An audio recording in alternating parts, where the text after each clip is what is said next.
सभी किसान साथियों को सादर जय श्री राम।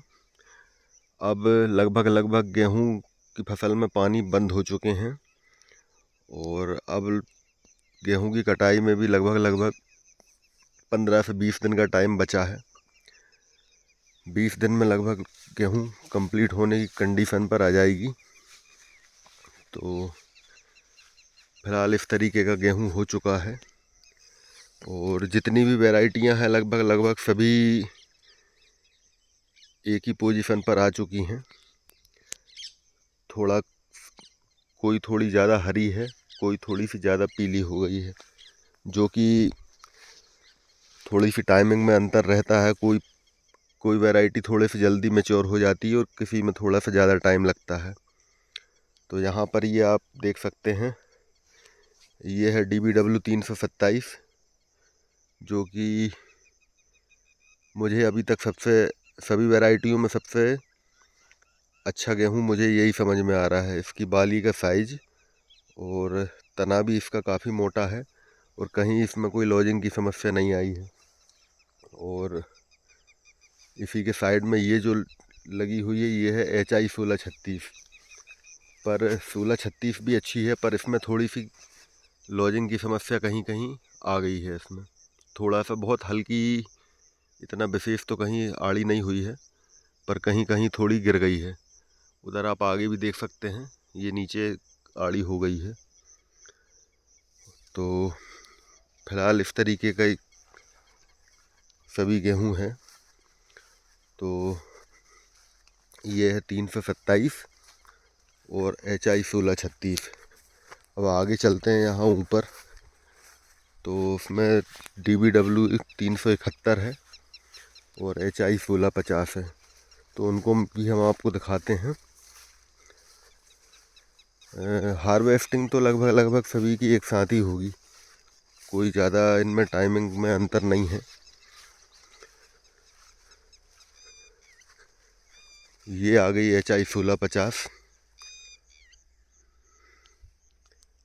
ये भी काफ़ी बढ़िया कंडीशन में है।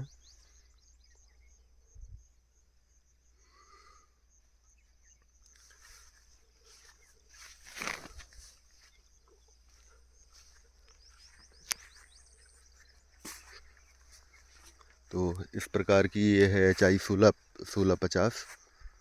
इसमें भी कहीं कोई ऐसी लॉजिंग की समस्या नहीं आई है, क्योंकि इसकी भी हाइट लगभग ठीक है, कोई ज़्यादा ऊंचाई वाली इसकी हाइट नहीं है।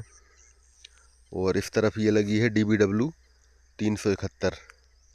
तो ये भी काफ़ी बढ़िया वैरायटी है और इसका तो बीज काफ़ी कम था, तो सबसे ज़्यादा ग्रोथ इसी ने की है।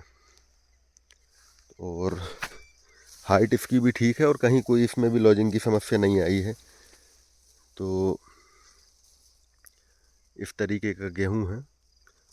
बाकी इतने कम फीड रेट के बाद में इसने बहुत ही ज़्यादा ग्रोथ की है। नहीं तो शुरू में तो हमको ऐसा लग रहा था शायद इसको मिटा कर फिर से बोना पड़ेगा, पर इसको हमने छोड़ दी और धीरे धीरे फिर इसमें बहुत काफ़ी सुधार आ गया। और अब आज की स्थिति में इसको कोई देखे तो कोई इसमें डिफरेंस बता नहीं सकता कि फीड रेट इसमें काफ़ी कम था। तो वैरायटियाँ लगभग सभी अच्छी हैं।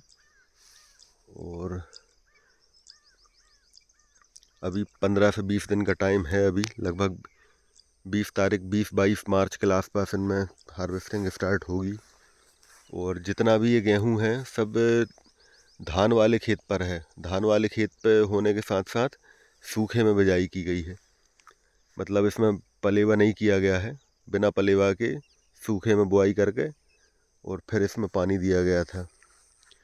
तो सूखे में बिजाई करने का एक फ़ायदा ये रहता है कि थोड़ा सा 10 दिन अर्ली हो जाती, क्योंकि धान वाले खेतों को तैयार करके और फिर पलेवा अगर करते हैं तो कम से कम 10 से 12 दिन बतर आने में लगता है। तो इतना टाइम सूखे में बिजाई करने से किसान का बच जाता है। और मूंग के किसानों के लिए 10 दिन काफ़ी मायने रखता है। अगर 10 दिन पहले गेहूं की कटाई हो जाती है तो मूंग भी 10 दिन पहले लग जाता है। और जब मूंग पहले लगेगा तो उधर बारिश के पहले पहले उसकी कटने की संभावना पूरी पूरी रहेगी। तो इसलिए सूखे की बिजाई मेरे ख्याल से ज़्यादा बेहतर है। हालांकि कुछ नुकसान भी रहते हैं सूखे के बिजाई के, पर थोड़ा टाइम कवर करना है तो कुछ नुकसान भी सहन करना पड़ता है। तो फिलहाल लगभग इस तरीके का गेहूं है। और अब काफ़ी धूप भी तेज़ हो चुकी है, तो अब लगभग 20-22 दिन में गेहूं कटाई के लिए तैयार हो जाएगा। तो इस तरीके का गेहूं है। HI 1636 में इस जगह पर कुछ ज़्यादा लॉजिंग हो गई, क्योंकि जिस दिन यहाँ पर पानी चल रहा था उस दिन कुछ हवा तेज़ थी और फसल भी यहाँ पर बहुत ज़ोरदार थी, तो इसलिए ये आड़ी गिर गई है। हालांकि पूरे खेत में लगभग इतनी कोई विशेष नहीं है, इतनी गिरी है, इतनी से कोई विशेष अंतर आने वाला है नहीं। इन दोनों तरफ भी HI 1636 ही लगी हुई है। और इसके नीचे हो जाते हैं हमारे चने स्टार्ट। तो चने में भी लगभग 15 दिन का टाइम है। 15 दिन के बाद चने में भी कटाई स्टार्ट हो जाएगी, क्योंकि पीलापन आना स्टार्ट चनों में भी हो गया है।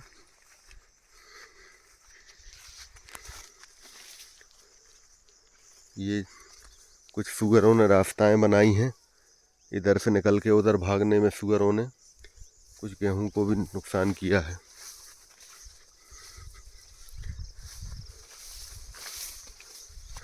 तो फिलहाल इस तरीके का गेहूं है। और ये हैं चने। तो चने भी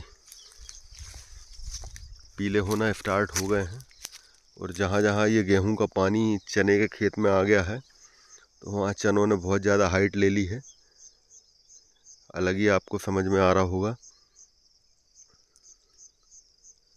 तो बस इस तरीके का गेहूं है, और लगभग 15 से 20 दिन का इंतज़ार है हार्वेस्टिंग का। और जब तक किसान फुर्सत में है, जैसे ही गेहूं कटाई स्टार्ट होगी, किसान अपने अगले काम में लग जाएगा। गेहूं की फसल को निपटाने के बाद मूंग की बुआई में लग।